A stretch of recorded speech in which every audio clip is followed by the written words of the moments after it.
They led him in chains to Lystia, chained him to the pillars, made fun of him, mocked him, beat him, had a big party all around him because they had conquered Samson, the only person that they had never been able to conquer.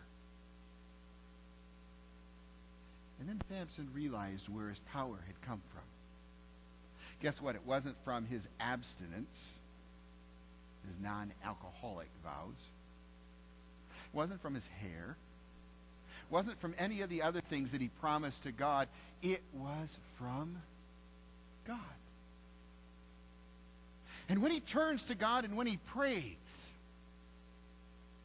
God answers. And in one last show of strength, Samson is able to pull down the pillars of the building in which all of the people are partying, and the building collapses, killing Samson, and it says 3,000 others.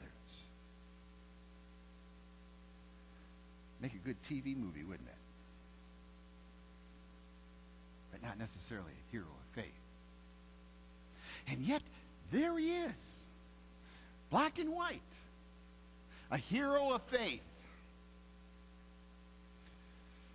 Now we're going to move into the even more obscure. How about Jephthah? Jephthah was one of the most encouraging people of all times in the Old Testament. He's also probably one of the most tragic. Jephthah's mother was a prostitute, so he was born kind of under a cloud.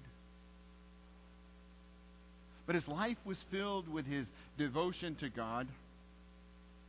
Even though his brothers drove him out of the household because they didn't want to share their inheritance with him, it didn't matter. Jephthah did the right thing. He was a powerful warrior. He was tapped again to go to war against the Ammonites. And he wins. He leads those from Gilead into battle and destroys 20 Ammonite towns. He's tapped to be this leader of the people. And then he does something he really didn't need to do.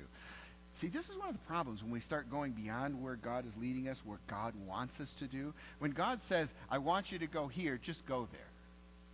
When he says, I want you to go here, just go there. Don't say, I'll go there, God, and I'll go here and here for you as well. Because that usually gets us into trouble. Jephthah gets into trouble. He makes a vow.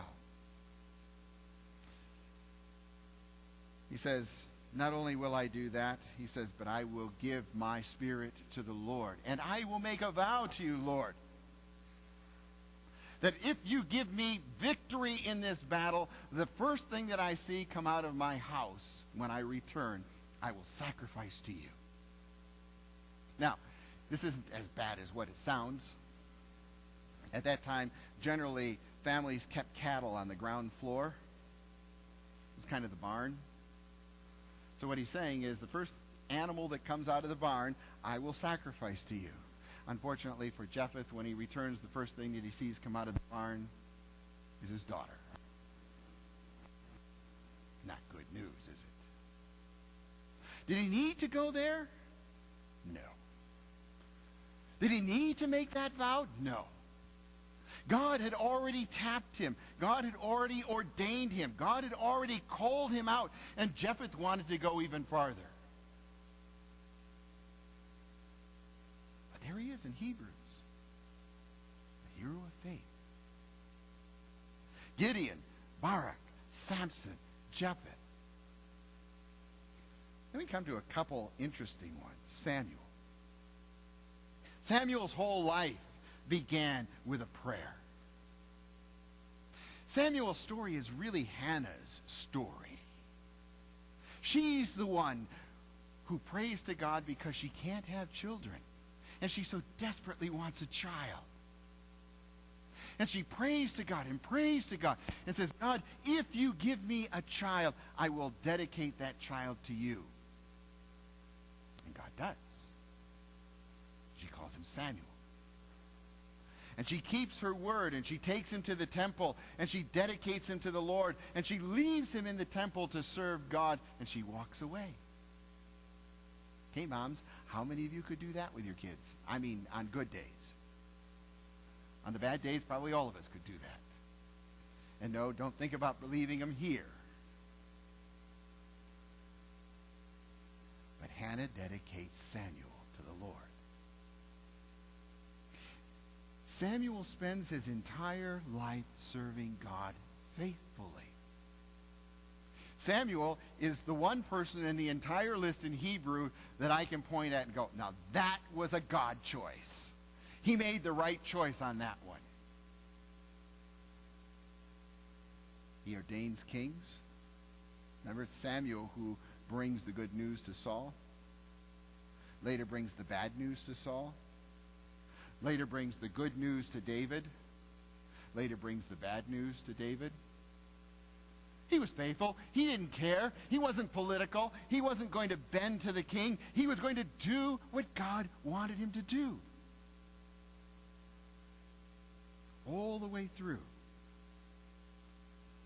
Hannah's promise that this child would serve God was true. And then there's Rahab. Most of the time in the Jewish community, bloodlines would be traced down from generation to generation, obviously through the males. And that's not much different in Matthew. If you read Matthew, you find all of these men that are listed as Jesus' lineage. There's 5 women. Go back and look. I'm not going to tell you who all of them are, but one of them is Rahab. You don't do that, God. That's the wrong way. And Rahab, really? She was a prostitute. She was a woman of ill repute. She wasn't Jewish. She was outside of the community. Therefore, God could not love her, right? Wrong. He does. And he uses Rahab in order to protect the spies who come in and search out the country in order to do God's battle. And the remarkable thing with Rahab is that she is used by God. She didn't have a spotless history. He chose her.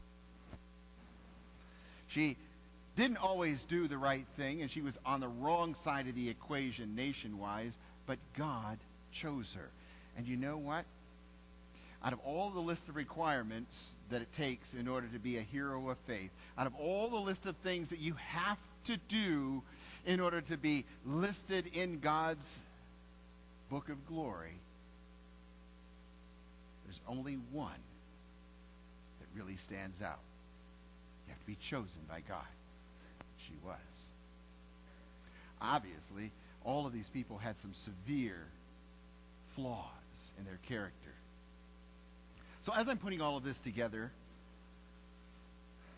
I get a newsletter from one of the Christian organizations, and it's telling me a story of a young woman by the name of Jenna Presley. At least that was her stage name. Her real name was Brittany Ruiz. And if you can't handle this, you can close your ears for a few minutes. Maxim magazine, a men's magazine, rated her the top porn star of 2012. She used to go to these conferences for porn films, I guess. And there was a church that would come in every year, and they would pass out scriptures. They would pass out Bibles to them. They would talk to them, let them know that Jesus loves porn stars. Okay, I can see that's already offending everybody's sensibilities.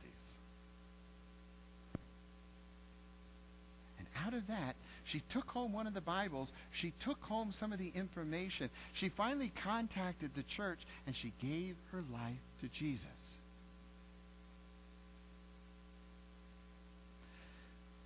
She moved away from this very money-wise, lucrative career.